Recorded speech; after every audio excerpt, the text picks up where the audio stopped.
Vasavi, we are here. Welcome to the Fear Alchemist. And for everyone who is now just tuning in for the first time, I'm excited that you're here to meet me, to meet Vasavi. Don't call her Vas yet, we can get into that story just for a quick second. But thank you all for being here. If you haven't already, please subscribe, follow, rate all the things on YouTube, Apple, Spotify. And the amazing Vasavi has a new book coming out, or it is already out by the time you're listening to this. It's called Say It Out Loud. And we are going to dive into what that means and how it relates to fear, because it definitely does, very much so. But Vasavi, thank you for being here. Ben, you have made me laugh so far, and I'm already loving this conversation. A man that can make me laugh, he has my full attention. So thank you for making me laugh. You're so fun. You have such a great sense of humor that I'm just starting to learn about you. Like, it's very dry. It's sarcastic, just the way I like it. So yes, I'm happy to be here. I'm happy to be here with you. Yeah, it is very dry. I appreciate that. It is. Yeah. And sometimes people just don't get it. So you get it and I appreciate it. And that's because I'm smart. That's because I'm smart. It takes intelligence to understand dry humor. And it does. I actually appreciate that even more. So you and I are the same. And as far as just like the typical introductions, we don't really like doing. Mm-hmm. So, but I am curious for people just to get to know you a little bit. Why did you write Say It Out Loud? I think that's the way that obviously people are going to get to know you throughout this conversation. But I feel like starting like why you wrote the book and what it means to you, we can just start there. I wrote this book. I used to say to my parents when we were kids, my sister and I have an older sister who's 4 years older. I could hear my parents arguing from the living room when I was in my bedroom, and I'd just try to sleep. And my older sister would be like, just shut up, don't go out there. And I'm like, no, they need to stop. Like, I'm trying to sleep. My older sister would be like, just basically shut the hell up. Don't rock the boat, But I remember scurrying out into, we had a TV room. It was a big room in the back of the house. And they would just be fighting there because it was at the very back of the house. So they didn't think that we could hear them. But my mom has a set of pipes on her. And so I could hear her. And so I would stand in between my parents and I would say to my mother, okay, you say calmly how you feel out loud. And I would tell my dad, okay, you listen. And then I would say to my father, okay, you listen to what she has to say. Now you say what you want to say out loud. And I would literally try to mediate my parents, which no child should be doing ever. I'm 4 or 5 years old. Why am I not sleeping? But I knew at that age, I just could feel how much they were feeling. Like I didn't know where they ended and I began when I was a kid. And so I felt a lot of their unexpressed emotions. And I just knew at that age, if y'all just say it out loud and listen to each other, actually listen to each other, everything will work out. I just wanted like the Full House family. That's why I even got a golden retriever. I wanted like a family like Full House. I wanted everyone to talk things out with each other. And can it all just be okay? And I still to this day believe that any relationship can be repaired when both people are willing to understand themselves and others deeply and they say it out loud, like lay it all out on the table. But it takes two people to do that. And that's why I wrote this book. It started from that age. But in my own life, in relationships where I would suppress my needs, where I would ignore my intuition, where I would just say things just because I didn't want to rock the boat or because I didn't want to, I didn't want to come off as disagreeable. I always wanted to come off as the agreeable one. Didn't want to ever be like, no, I don't agree with that. I noticed in my own life that I did that. And, the biggest wake up call for me, not once, but twice, was when I had to go to rehab because I burnt my life down because of these relationships that I was in and not thinking I was worth any better. And then not listening to my own intuition when I damn well knew these relationships were not healthy for me. And so that was in my 30s. So I'm 40 now. Okay. As we write this, I'm going to be 41 May 18th. And when I wrote this book, I was in the middle of a very bad breakup. I was getting out of a very bad breakup. And so I had to really look at how I was talking to myself about everything that was going on. Ultimately, Ben, if I had to tie this answer up with the pretty bows, I wrote this book because I think a lot of people keep shit inside and it's killing them slowly on the inside. And you will feel better and rid yourself of these dis-eases, the dis-ease that you feel when you actually allow yourself to say it out loud. I think life is too short to keep that shit inside. Life is too short. Life is too long. It's up to you. But I don't want to sit swimming in resentment and keeping things inside and just this yearning and this craving for things. And I'm not allowing myself to express it. I don't want to live like that, because then I'm going to be miserable, and then everyone else is going to be miserable, because that's all I'm going to spread. And I just think if we were happier inside and we allowed ourselves to say what we really felt, and we're honest with ourselves, like really, really honest with ourselves, I think we would really be a more united collective. We'd be happier. We'd be happier within, and we'd spread that around us. So that's why I wrote the book. Boom. Well, that's a clip right there. I love that.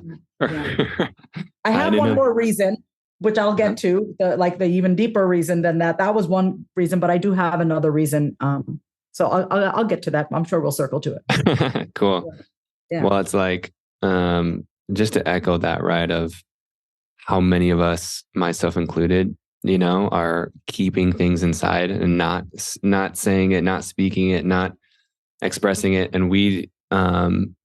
I was on your podcast yesterday, and part of what we talked about, and I've talked about this on my podcast, in a solo episode, which is about not speaking my desires, right? Because I was, like looking out for my mom just in the way that you were looking out for your parents. And one thing I wanted to just recognize with you, like this came out so naturally, of like your gift and almost your dharma and your purpose is this, right? Like how easily and how naturally you are able to say it out loud. And I know you say that in your book, that even your parents, what did they say to you? Of like, chumare means stop talking. My mother would say chumare, vachi chumare, which my family would call me Vachi. That's our family nickname. No, you cannot call me that, Ben. We have this. So we have to share with your audience that little funny story that we have. But yeah, my mother, anytime I would try to call out the elephant in the room, or she thought I was stirring up the pot. She thought I was trying to cause problems. She thought I was being manipulative. But what I was really doing is saying, what the hell is going on? This is not right. I could feel that shit at a young age. I could feel when something was off, but I was called disobedient. And they would tell me, my mother would say, chumaire, which means stop talking. Didn't listen to that advice. Right. Really. But it's like, and I just want to point this out for people, because usually like our gifts, right, are coinciding, like what comes so naturally and easy to us, but also it's going to cause the most friction, and then we hide it. Mm-hmm. And in a way, like you said, you didn't listen to it. And also in a way for you, of like you said, like in relationships, you try to seem as like agreeable. So you might still have the aspect of you of saying it out loud, but at the same time, you're still dimming or like switching it, or maybe not being as blunt, right? And so why I want to point that out is because that's usually how like our gift isn't somehow related. What comes so naturally to us and what also stirs up the pot, and then we hide it. And then it's like what you have found is your true magic, and which is so beautiful, right? Because like so much of it is wrapped up in fear. Like why we don't say something out loud is because we are afraid. That's the main reason. So I'm curious. I want to ask this question, then we can tell the quick funny story so I don't forget, and then we can go forward. But the question I want to ask is when you started hiding that or dimming it, and what fears that you built up. But real quick for the story is when Vasavi and I first met, it was with our friend Nita. Her episode's also on the podcast by the time you're listening to this. We met at her studio, and she called you Vas. So I was like, because I was like, Vasavi, I was like, I don't know if I'll mess that up or not. So I was like, can I just call you Vas? And you're like, no, like you have to know me, right? It's like, you have to meet me at least 6 times. So I think this is the 5th interaction we've had. So one more, and then I can start calling her Vas. I mean, and I respect that so deeply, bro. Like you weren't trying to push it. You respected my boundary. And in the past, and I know it's funny and we're laughing about it, but that's how I really feel. I really do feel like, and even that example of what we had, that was me. Like, yes, I wrote a book called Saying It Out Loud. And guess what? I have difficulty saying it out loud. That's why I'm so good at helping people say it out loud, because I understand and I still do it. I fear it and I still do it. Yes. I don't fear it and get stopped. I fear it and still do it. So, and say it. So the fact that I said that to you, that's how I actually felt. I would say that to anyone, Ben. It has nothing to do with the fact that my ex's name was also Ben, by the way. So I'm not, you don't know that, but my ex's name was Ben. I wasn't giving you a hard time because of that. But yeah, there was that part of me that's like, well, it's whatever we want for ourselves and what we feel is like just treatment for ourselves. We don't say that. And I want to honor that part of myself that's had people try to shorten her name or butcher her name her whole fucking life. So until I was 18 years old, I let the kids at school, I let the teachers at school call me Vasavi because I didn't want to seem like I was making a big deal. I didn't want to be looked at as like the weird Indian girl with the weird name who's now telling us how to say her weird name. So you know what I did? I just shut up and I just let people butcher my name for 18 years. And then senior year of high school, I told everyone it's Vasavi now. And all my friends were like, you've been telling Vasavi. And I go, well, I decided to change. That was a huge moment for me when I was 18. I said, I am no longer Vasavi. I am Vasavi. Wow. Look at that. I love that story. Is that in the book? Nope, it's not. I actually just said it out loud. I just realized that like, this has happened, but I've never actually talked about it because you and I had that interaction about my name. So it just seemed appropriate. I remember I got it from my story arsenal. I have like an arsenal of stories in my brain. Yeah, I just pulled it from that. I love that. That's cool. I love that little nugget that revealed itself because it might seem small, but those little things start to build up, and like just build and build and build and build and build of like, and of course, like I relate to this so much, like I told you on your podcast of like, because I do have like a natural go with the flow attitude. It's just like, okay, like I can just be okay with whatever. And the example I gave on the podcast was stating like what I desire for dinner. And like, I might not care. Right. But at the same time, if I do care, then I got to make sure I honor that. And so it could be the dinner example of honoring my desire and preference. It could be like, oh, you could just make up an excuse for why people don't know how to pronounce your name, but it's your name, which is such a big deal, and like, but it might not seem like a big deal. I imagine, like you said, what did you say? You didn't want to seem like the what Indian girl? I didn't want to already be looked. I already felt like, oh, I'm the weird Indian girl with the weird name. And now I'm trying to tell y'all how to say my name. I didn't want to seem difficult. Yep. I didn't want to feel difficult. Do you know how torturous it was? And guys, for everyone listening to this, think in your own life, right? You may have a name like Lisa, so you may not even resonate with this, but think about in your own life where you just shut up because you don't want to seem like a pain in the ass. Yep. But that keeps building up. And you don't think that same part of you that shuts up here is going to shut up there. That shit builds up. So of course, by the time I got to my 30s and I got divorced when I was 31, and I got into a relationship with a guy who was much younger than me, best sex of my life. But no, I shouldn't have done that. That was the rebound gone way too long. You're not supposed to be with your rebound for more than like a few months, right? I was with him for 4 years and he lived with me. But I just remember even in that relationship, just like in the most microist ways, how I would just say, oh, it's okay. Oh, he didn't mean that. Oh, it's fine. No, I'm the one making a big deal when he cheated on me. I should have been kinder to him. I'm the one that pushed him away. It was my fault. It's always my fault. It's my fault why you have an issue with me. It's my fault that you act that way, right? So that's called toxic responsibility.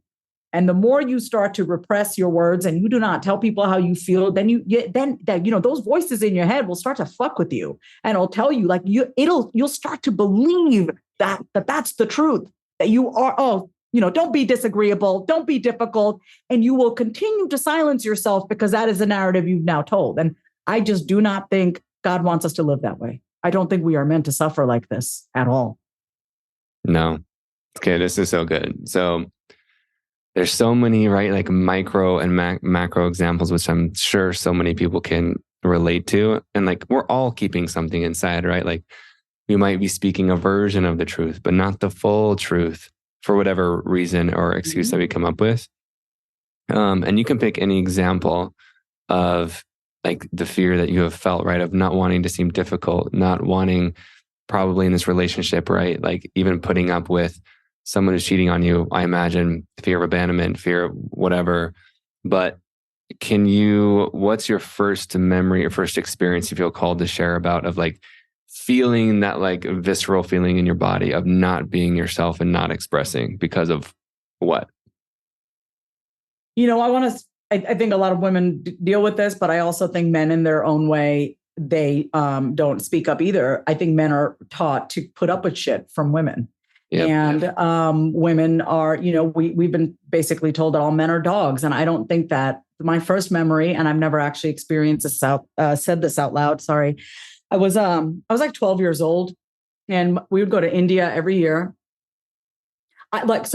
So first of all, I want to circle back. I shared by saying I noticed in my business, I'm very confident. And what I say is like, I'm very convicted in my business. And I noticed that I did water myself down in my business just a little bit, not as much in my relationship. So I've always been pretty bold. If you follow me on, you know, on all the socials and the YouTubes, I've been around for 11 years. I've pretty much always been the way that I am. The only difference was I now believe it on the inside. You get what I'm saying? I was really good at talking. Now I actually feel like my heart has caught up with my mind. All the things I've been spewing, I now actually be it and I feel it. That's the biggest difference. I'm still the same girl. I'm still the same, preaching the same fucking message for the past 11 years. I just now live it. You get what I'm saying? So that's where I'm at right now. But my earliest memory was when, you know, and I was going to say, so in my business, I'm confident, but in my relationship, my personal life, my love life is where I've always struggled. And that's changing. We're no longer living in the struggle. Let me not breathe life into that. Sorry. We're not struggling right now. I'm saying sorry to myself. When I was 12 years old, my parents would take me to India every year, and my sister, for the summer, 3 months at a time. And we'd spend time in my dad's house, dad's side of the family. And I had a lot of older guy cousins. And I loved them because I'm the youngest girl in the whole family, right? I'm the youngest girl. I'm the cutest, charming. And my older guy cousins, you know, I loved male attention because my father and I were very close. We still are. So I loved, like, I was very close to my father. So I loved male attention. Okay. And that's just how I see it as when I was a kid. And so I had an older cousin. He was maybe 6 or 7 years older than me. And I thought he was so charming. Like, you know, at 12, 13 years old, you're just starting to grow and have these hormones and not know what to do. And I remember I'm not going to say my cousin's name, but we were, you know, so let's just say he was around 19, 20 at that time. We were up on the roof of my grandmother's house, and he was in the Navy. He was getting trained by the Indian Navy. And he was also in the Indian Army. He was both, and he was a pilot. So he was in the Air Force. He was in the Air Force and he was in the Navy. That's what it was. So we were up on the rooftop, and he was like the prized grandson. Okay. I'm a granddaughter. So this is my cousin. So he was a grandson. I was a granddaughter. You know, he's my cousin, my dad's sister's son. And so we're on the rooftop, and he's telling me all the stuff that he's learning in the Navy and all the self-defense techniques that he's using and he's learning.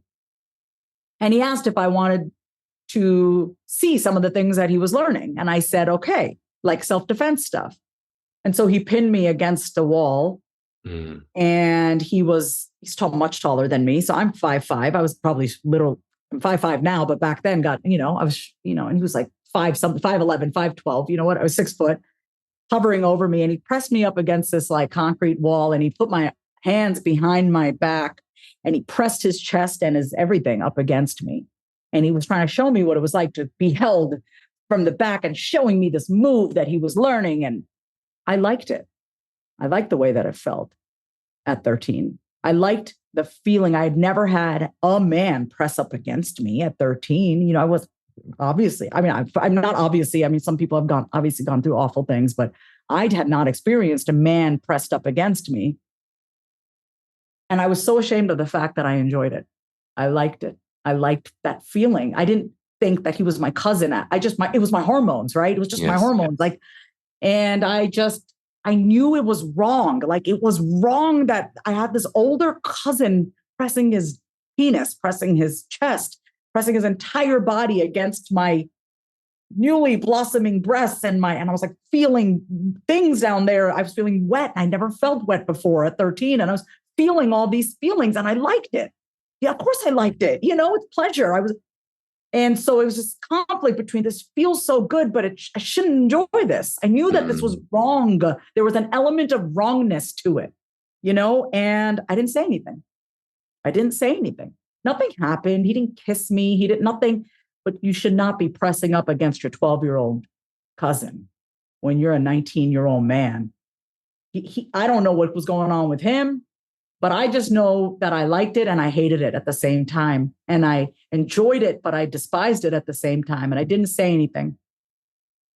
About a few months later, I told my father. My father didn't say anything because my father is passive as fuck. He's just like, oh, he's young. He didn't mean it. My mother lost her shit.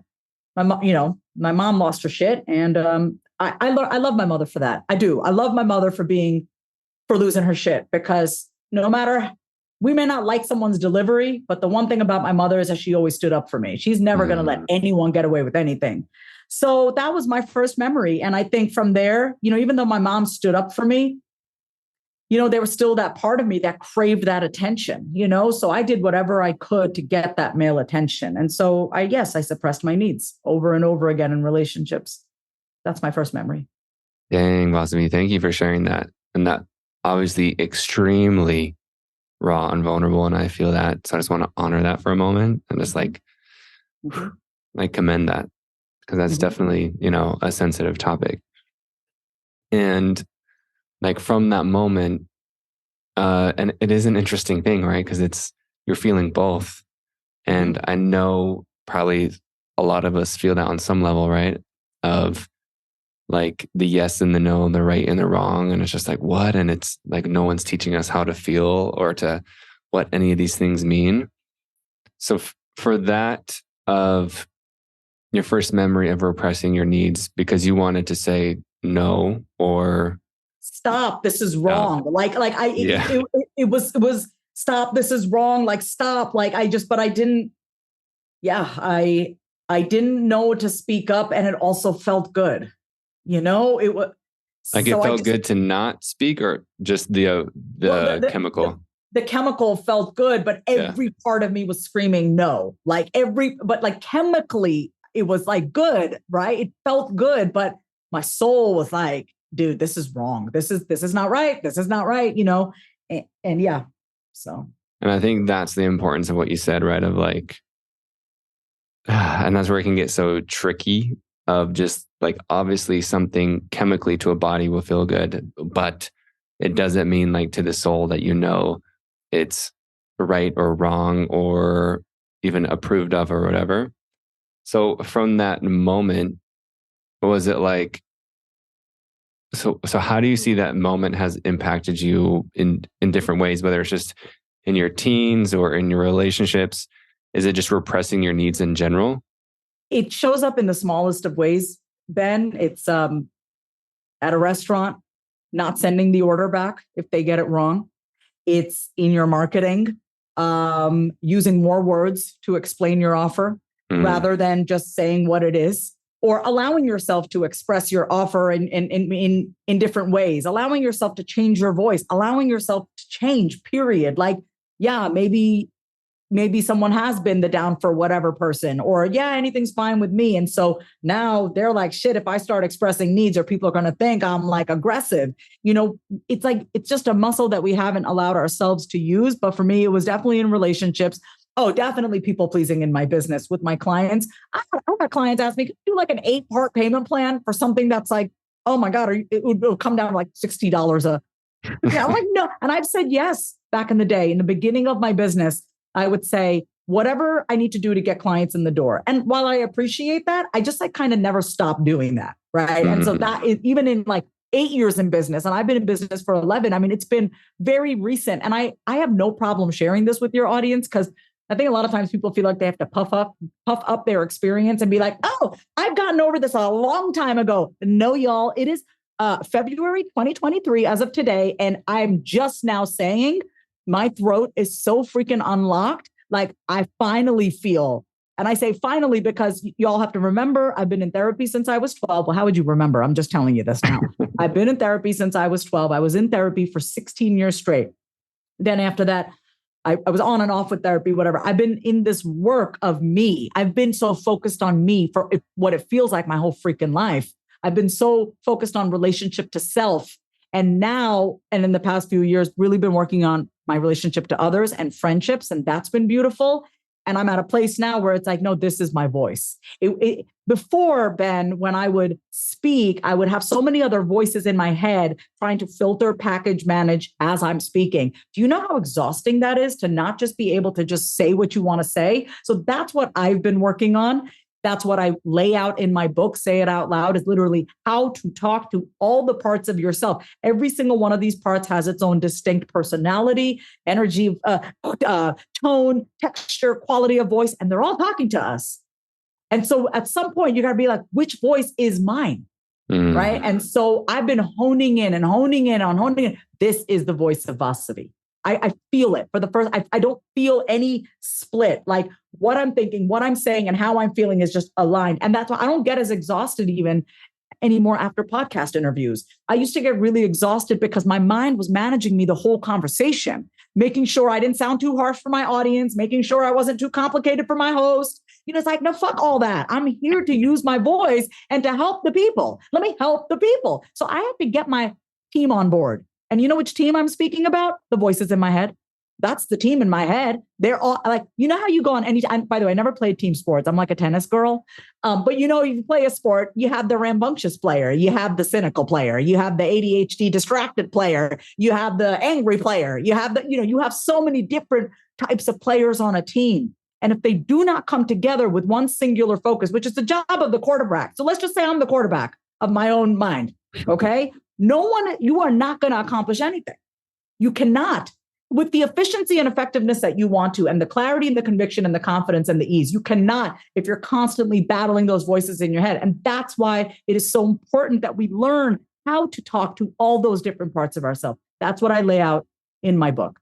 Say It Out. I love this so much. Do you mind just like laying out one of them? Like for you, this is such an important part. Like we think, because self-talk is kind of a common term, but we don't think about it in this way. Mm-hmm. And when I saw it in your book, I'm like, oh, this is so good, right? Of like literally talking to all the different voices, and just, it is so tiring, the filtering, the managing, instead of just like, here's who I am. So let me take you to chapter 12. Okay. So chapter 12 is the last chapter. And I put 12 chapters because I'm a 12 stepper and I've been through the AA and NA. And, I enjoy the 12 steps, but I made up my own 12 steps here. So actually, I'm going to go to a different chapter. Let's go to Desire and Decide Out Loud. Desire and Decide Out Loud is chapter 11. I start every chapter with the prompt that you're going to answer out loud. Before you even start reading, you're going to talk. So at the beginning of every chapter, if there's a prompt, answer this out loud. And so before you even begin reading, you answer this question. So chapter 11, Desire and Decide Out Loud. Do you feel guilty expressing your true desires? Oh, this is perfect for me, Benny. We were just talking about this, feeling bad about expressing our desires. We both were talking about that even yesterday. But you start off my chapter by being honest with yourself. Do you feel guilty expressing your true desires? Yes or no? Yes or no. And it may not be yes all the time. It may not be no all the time, but this is where you get to be honest with yourself, And so I take you through the reasons. Obviously, each chapter in the book is about the reasons why, the background. I know people want that, but I'm really all about putting the pedal to the metal and taking action. So even in this chapter, I have you make a list, what you don't want and what you want in your life. So many people don't know what they want. And when they don't know what they want, they feel shitty about themselves. And then they shame themselves for not being clear. And I go, fine. If you don't know what you want, if you don't know what you want, can you at least try to get clear on what you don't want? What do you not want in your life? So I try to give a different approach, because for so many people, it's like, well, I don't know what I want. Okay, great. But do you know what you don't want? Okay, let's start there. So I love that I use that approach. I share personal things that I have done to get very clear on who I am, my voice, the way I want to live my life. And I offer that to my reader because ultimately it's your life, dude. You get to create it. And I believe that you can use the power of your voice to hear your deepest thoughts so that you can courageously pursue your dreams. So let me give you the exercise at the end of this book, okay, at the end of this chapter. Every chapter ends with a prompt, a practice, and a promise. Okay. The prompt is where you expand your awareness. So, for example, in this chapter, start paying attention to what ignites a spark inside you. Notice what interests you, what piques your curiosity, and what you dreamt about constantly as a kid. And a good place to start is your childhood. What did you want to do when you were a kid? Or when you scroll through YouTube or Instagram, what captures your attention? Observe what makes you come alive inside. So then the practice, this is where you use your voice.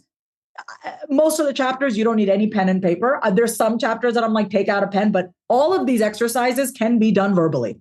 You do not need a pen. You don't need a paper. Sorry, go ahead. Were you going to say something? I was going to say that's the point, right? Yeah. It's like verbally expressing it. Here's the thing. There's nothing in the way between you and your voice. But when you write, we have a tendency to filter just a little bit. Just a little bit, I think. This is really good for this book is really great for my external processors who already like to process out loud. It's also great for my internal processors who want to become more vocal and want to feel more confident in their expression. It's also for my people who have, don't lie, plenty of expensive journals that you've only used the first 3 pages for. So this is your alternative guide to journaling. So then we get to a practice, okay? You create a don't want and you create a want list. You write out what you don't want, you write out what you do want, and then you say out loud everything you wrote down. Because I want you to feel in your body what it feels like as you speak it, because every word carries a vibration. Every word carries a vibration. Perfect example. You know how so many people are averse to the word God. You're like, oh, don't say the word God. How come some people have that aversion? I don't have that aversion. See, words carry vibration. When I hear the word God, I feel like, I feel relief. I feel like, I'm okay. But there are some people who, jokingly will call themselves recovering Christians, recovering Catholics. Mm-hmm. They hear the word God and they're like, because their experience of that, anything to do with God just makes them cringe. So that's how powerful words are. And if you want to feel okay with certain words, then you can explore what is it about this word that makes me feel this way. But my point in having you say out loud what you want and don't want is because you cannot, the body won't lie to you. The body will not lie to you. You can say I'm happy, but your body freaking knows you're miserable. You can say I love this job. Your body's like, yeah, fucking right. You cannot lie to your body. You can lie to the world, but you cannot lie to your body. And you could even lie to yourself. Your mind can convince you, but your body always knows. Your body always knows. So you're going to write out and say out loud what you want, what you don't want. And the entire practice of this, Ben, is just to help you come up with those solutions. Because have you ever been stuck on something and you talk it out with a friend? And as you're saying it out loud, you start to get to the solution. You start to and then I could do this. Like almost the sound of your own voice and hearing what you have to say prompts another thought in your head. And then you get to a solution. So I don't know if you've had that experience. Have you? First, I love this so much. But first, I just want to recognize just that one simple exercise is so gold. And I'm truly, honestly excited to go through all of it myself. Mm-hmm. And and that's saying a lot. Like, Vasavi, I'm so excited for this to come out because, there might be something similar to it, but I haven't seen something so specific, but yet so broad. And I'm really excited for this. Like, this is just, the ember is just beginning to blaze and it's freaking going to go bananas, I feel like. I'm going to give one more example for any of my skeptics. Okay. So I play tennis. My coach Vince, he said to me, when you walk out onto that court, you got to lead with your inner arrogance. He goes, I don't need you to be arrogant. Don't be a dick. Don't be a dick to your players.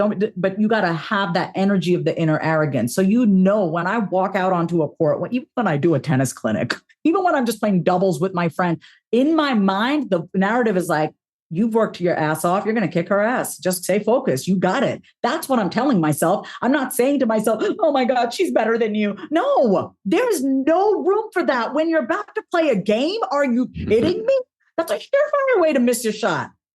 No. So that's so you literally can control the narrative of what you're telling yourself. Your performance will go up when you're saying things to yourself that make you want to perform. You know what I mean? And even when I miss a shot, even when I don't serve properly, I'm not saying to myself, you fucking idiot. That's how I've talked to myself. I go, it's okay. It's okay. Get it together. Come on, focus. You got this. I get myself back. I have no time. No, we don't have time to be sitting there and beating ourselves up. It is an absolute waste of your energy to beat yourself up. If you want to criticize yourself, if you want to judge yourself simply with the purposes of getting better. Not to make yourself feel like more shit. How is that going to go? I'm the most rebellious person ever. If I didn't listen to my own mother at that age, okay, why would I listen to that voice in my head that talks to me that way? So ultimately what ends up happening, Ben, is when we don't control the narrative in our own mind, our mind controls us, period. Yeah, I love that. So to answer your question, as far as what you like, have you ever verbally processed and learned something new? Yes, short answer. And then in our interview yesterday, you were pointing out that I'm probably an internal processor, which you were right. And that actually, if you look at my human design, I'm something called a self-projected projector, which means that we literally project, like we have to speak, which gives us clarity. Yes. So it's like, so for me specifically, literally saying stuff out loud is scary, but it's also extremely helpful. So you're based on your human design, it's better for you to be an external processor. Correct. Great. And I just want to say this out loud, of course. In our society, what do we think about the person who talks to themselves out loud? Let's just call it out. We think they're crazy. Listen, I was at CVS the other day going to pick up some meds, and there was this man talking to himself in one of the aisles. And I said to myself, get the fuck out of this aisle. Hell no.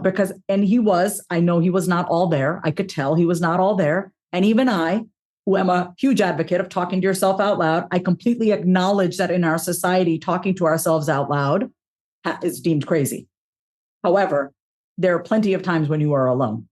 Okay. You're always with yourself no matter where you go. So find the time to actually hear yourself. I mean, I live alone, so I have the luxury of just being with me, but we all have time with ourselves. And so if you're stuck on something, needing to make a decision, and you're like, I don't know what to do, say it out loud. Simple. Even with dinner, I'm always going to use dinner because food is a big topic in my house with me. What meals am I eating? So I'll be like, boss, do I want chickpea pasta with that beautiful zucchini sauce? Or do we feel like making tacos today? And I'm like, and then when I say the words, I can feel it in my body, which makes me feel good. Oh, taco sounds great. No, you could feel it. Your words carry vibration. So when you hear yourself, you can then check in and see how you feel. So let me tell you this perfect example. I used to get sucked into that thinking. I was sucked into that thinking of I'm only worth something if I'm making this much money a month. It's only this much money. And recently I've actually been asking myself out loud, and I do this with everything. Boss, how much money would make you feel safe, secure, and still really I'm fine. I'm like, good. I'm good. I came up with the number. It was somewhere between 10 and 12 grand. And I said, how do you feel about that? And I go, I like that number. That gives me peace. And that was it. It gave me peace. I want peace. I'm complete with that number. And so, you know how we get distracted so easily. You should be hitting six months. I don't give a fuck about that. And I had to get real honest with myself. What does Vasavi need to be happy? What does Vasavi need to be at peace at night? If we had to assign a dollar amount, what is it? And you know what, Ben? It was not 30K a month. It wasn't 100K a month. It was 12 a month. And then I had to check in with myself and I go, are you lowballing yourself? And by the way, I made more than that this month.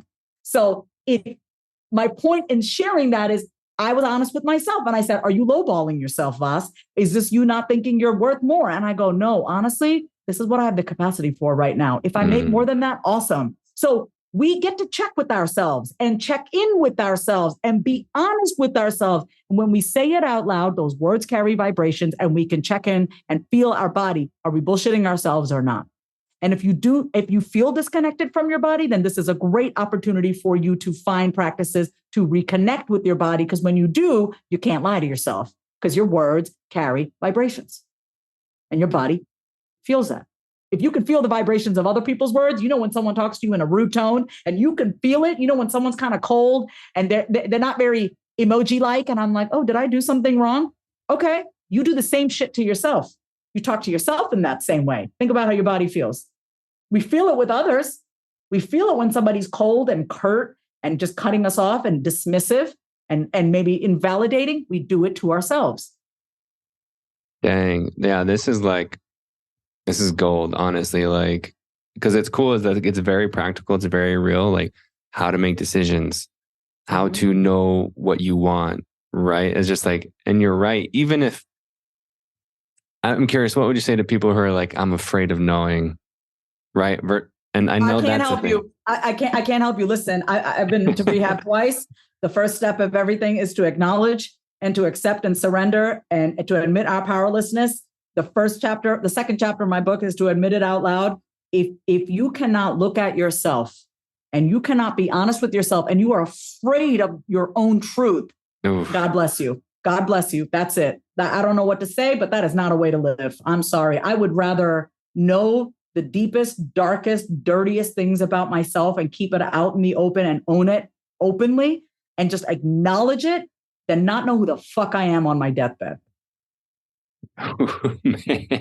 Yeah, that feels good. Like, and you lived not knowing who you were. You went through an entire lifetime not knowing who you were and what you're capable of.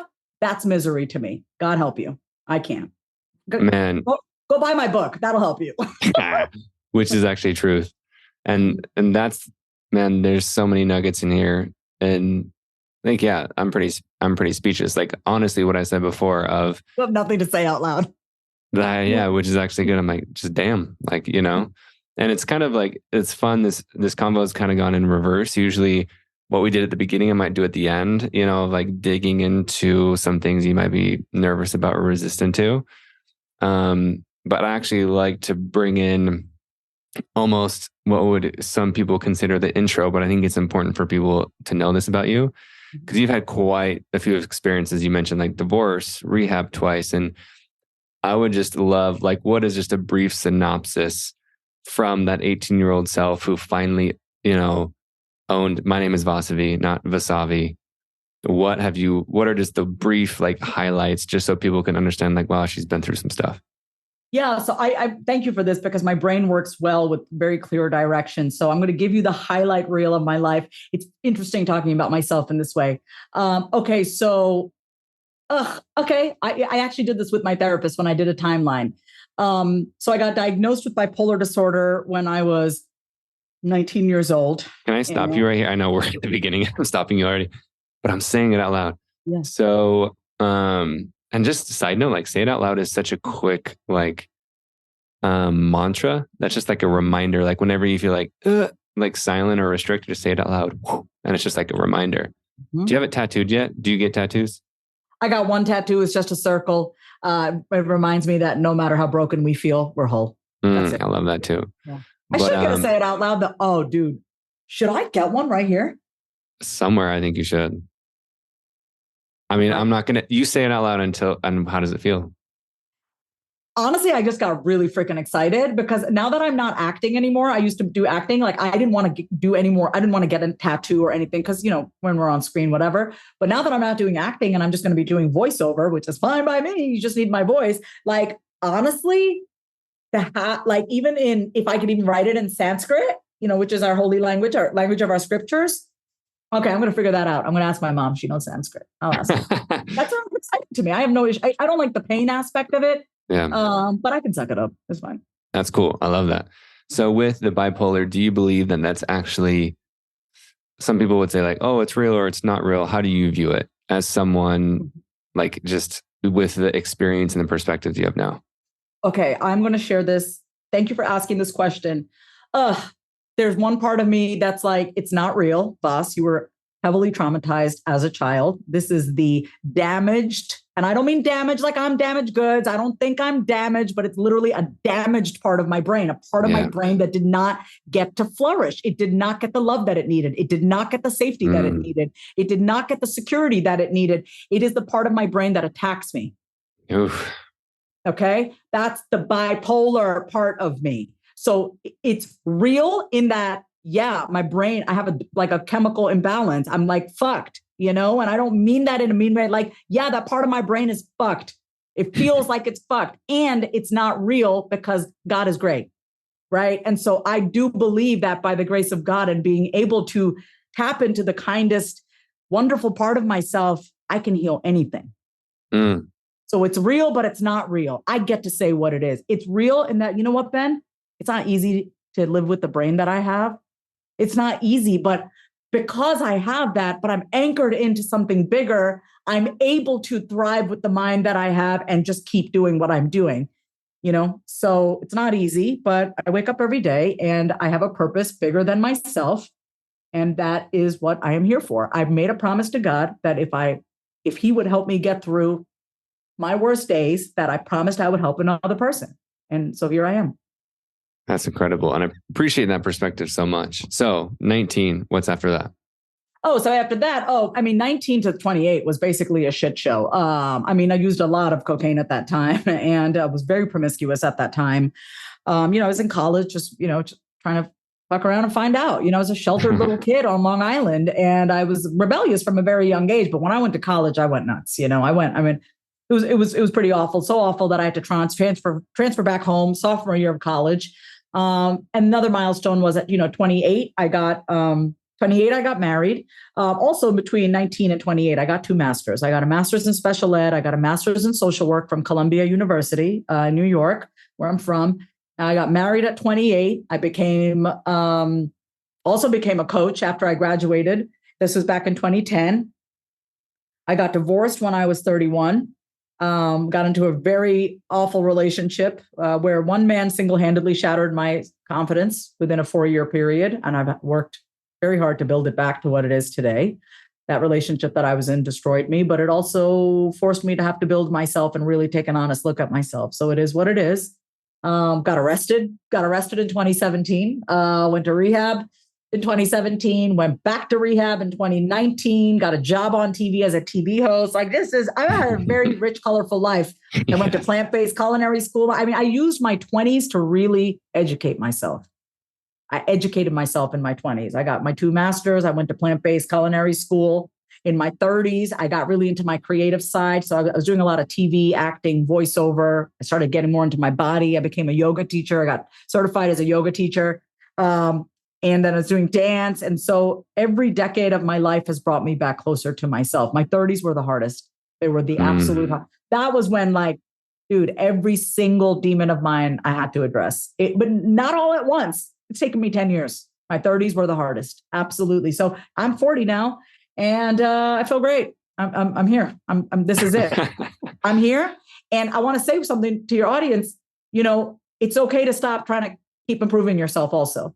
Because I was in therapy yesterday, and I said to my therapist, I'm good. And he goes, okay. I go, well, and we talked. I was telling him all the awesome things that are going on in my life. And I go, all right, well, I'll see you next week.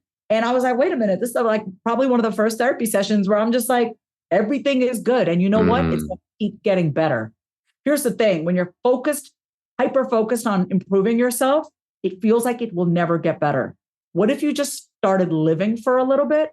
Stop trying to fix yourself. You'll realize how good it really is and how amazing you actually are when you're not always trying to improve yourself. I'm amazing.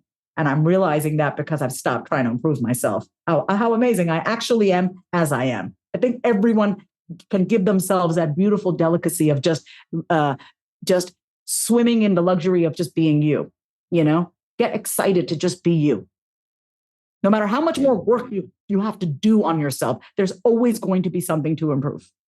But how are you ever going to know if you've changed or if you've grown, if you're always growing? You need to stop at some point. You need to just be, that doesn't mean the growth stops, but you're going to just keep growing. It's like that house. Have you ever been to somebody's house where it's always under construction? There's always one room that needs to get work. It's like your house is always under construction. When do you live in it? You want to enjoy the house that you've built. Enjoy the house that you've built, which is you. No matter where you're at, enjoy where you're at right now. You got to enjoy that and then continue to grow and do it simultaneously and not have it be this torturous process. I'm saying what I wish I would have known. I want to say this to everyone. This is not, I have it all figured out. I wish I would have known this shit. I'm saying everything now that I wish I would have, that I knew, but I didn't believe back then. And now I believe it. So I'm saying it from a place of conviction. Get what I'm saying? I get it. Wow. Yeah. I feel like I'm sitting in a sermon or something and just like, okay, yeah, let's go. Yeah. This is definitely. What's coming up for you, Ben? I'd love to hear from you. What's coming up for you right now? Let's talk to the honestly, it's cool. Honestly, just inspired. And that's why I'm it's in awe. And I didn't I was excited for this conversation, but it's just oh damn, it's cool because there's not many, this is a high compliment because how many people or have an idea probably of how many people I've interviewed and who I've interviewed. Mhm. But this is definitely one of the most inspiring. And I'm getting like emotional because it is like just so real. And it's like really cool to like feel your heart and your experiences. And like we shared this a little bit yesterday on your podcast of like, you shared something about like, because you're the fear guy, I imagine it's hard to like express fear, and you're right. But I know that's the thing that transmutes it and lets people feel safe to do the same. And I shared with you of how like, I don't want my son to feel like he can't be scared or he can't say the things, you know? And so I totally feel and believe you in the sense that like I understand your conviction, and I feel like that's why it's so inspiring. It's like I'm celebrating with you because I know what you've gone through and like where you are today. And like even that therapy experience of celebrating, like that's so cool because usually we use therapy just to be like, all right, here's my shit again, which has its place, obviously. But for you to get to the place of celebrating and saying like, I love where I'm at, I think that's so freaking cool. And so I just love the example that you're setting of all the things, like the circle on your wrist, which is actually just another cool example, right? Of it's all the human, it's not just like, I'm this perfect coach who has it all together and, da, da, da, da, da. It's like, obviously, yes, there are still things like you just expressed, like with relationships, right? And like repressing your needs and the fear of abandonment, like obviously. But so it's just really cool to be like, I can just feel like I'm in, like with you at this time. It's like a complete catapult or like a rocket ship, and everything has just like locked in and you're ready just to go. So it's really cool just to be like present in this moment. And I'm excited to watch where you go from here. Thanks, Ben. That means a lot to me. Thank you. So welcome. Mm-hmm. Wow. Well, I don't think much more needs to be said, ironically.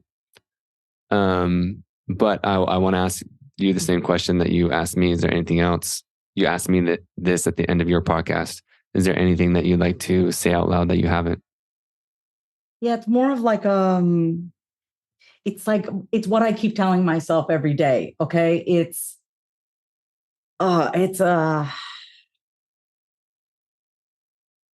you're good. Like I say to myself, you're good, Vas. I mean, I call myself obviously Vas. I say to myself, you're good, because my whole life, my biggest fear is that I'm going to get in trouble. I'm a bad girl. I'm going to do something wrong. I'm going to piss somebody off.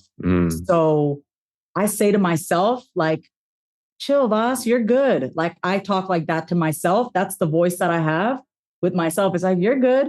You're good. Like I got to keep telling and I don't mean good, like you're a good person, but it's like, you're all right. You're just, I don't like saying you're safe to me. I don't know. But I use safety because that is a general word that I think all of us can resonate with, safety. We know what that feels like, hopefully.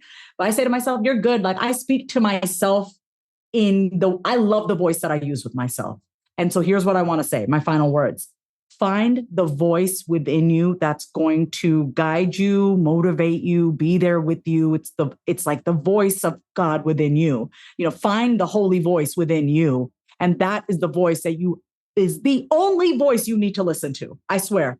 You do not really need anybody else. You do, but you don't. Take it, but always consult back with the holy voice within, that voice inside of me that's like, Vas, you're good. You're going to be okay. Or keep going, Vas, you got this. Or it's okay. If you're tired, let's go to sleep. It's the voice that just wants what's best for me. And you know what? We all need someone that's going to have our back, ride or die, no matter what. And that's me. And that needs to be you for you. So what does that voice sound like? What does that part of you want for you? Like that's the voice you need to be tapping into, the genius inside of you, the wise one inside of you, the wise knower inside of you. So you have it. We all have it. And what I've been telling myself is, Vas, you've always known. You've always known. It's almost like I told you so to myself. And I freaking love it. I love being right and being wrong at the same time. It's like, I thought I couldn't do it, but I did. But I always knew I could. So I'm just telling myself, it's like, Vas, you always knew. And the gap between where you were, where you've come from and who you are and who you want to be, it's just, I know that's where a lot of people, maybe you're in your audience, or I know in my audience, it's like, they know they're on the brink. They're like, I'm right there. I'm right there. And I'm like, I know that feeling. And what honestly has worked for me is to continue speaking that part of myself out loud. The part of you that's like, you're right there. You're like, I'm right there. I'm right there. And like, let that voice speak, like speak from that voice, like you're almost there, you're almost there. And you feel like you're waiting for that moment where it's just going to click one day where you're like, I just want to be the person. You got to slow down, because if you slow down enough, you might just start to see that you're like becoming that person. And you're like, that person that you want to become is more you than you're giving yourself credit for. I don't know if I said that in an articulate way, maybe not, because I'm an external processor. But what I want everyone to know is you're there. Like you don't have anywhere to go to. You're here. So be here and appreciate the shit out of it, because this version of you will never have again. Amen. Mm-hmm. Oof. Well, damn. Mm-hmm. Thank you. A million praise hands emojis, heart, say it out loud tattoo, all the things. Yeah. Yeah, I'm so excited for people. Definitely go check out the book. I'll put it in the description. What is the date it comes out? Because this will come out for pre-order. Pre-order is already available, correct? Yes. And this book will be out May 16th.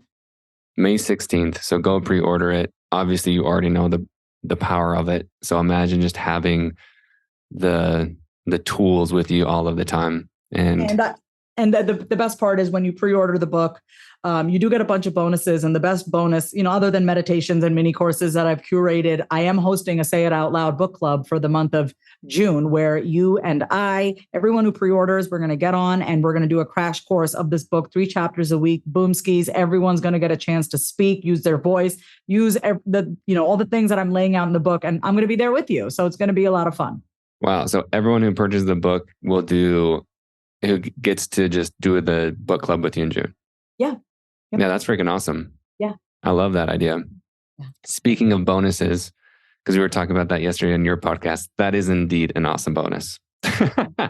That's not just more fluff. That's truly like, I can feel the meaning behind that. Yeah. Where can other people connect with you? You can always follow me and connect with me on Instagram. My handle is My Name is Vasavi. I'd really appreciate if you listen to this episode to actually send me a voice note. Use your voice. I don't hate the DMs. Just do not tell me your life story. Send me like maybe up to 2 1-minute DMs. I can handle that, a voice note, but I like to hear from everybody. So send me a voice note. Say, hey, I heard you on The Fear Guy. Thank you so much. Make sure you screenshot this episode and tag both The Fear Guy and myself, Ben and I, so we both know that you heard this episode, and send us both a voice note on my Instagram and on Ben's, and let us know that you loved today's show. Oof, I love that. Yeah. Share it, tag it, share it with a friend. Yeah. And again, if you haven't already, subscribe, follow, leave a review, because I know, man, if you weren't touched by this, if you're still here, obviously you were, but when you leave a review, it really does help it get recommended to other people who are interested in this stuff and who are searching for it. So, man, Vasavi, thank you. This will be an iconic episode. Timeless. It is stamped. Thank you. Thank you.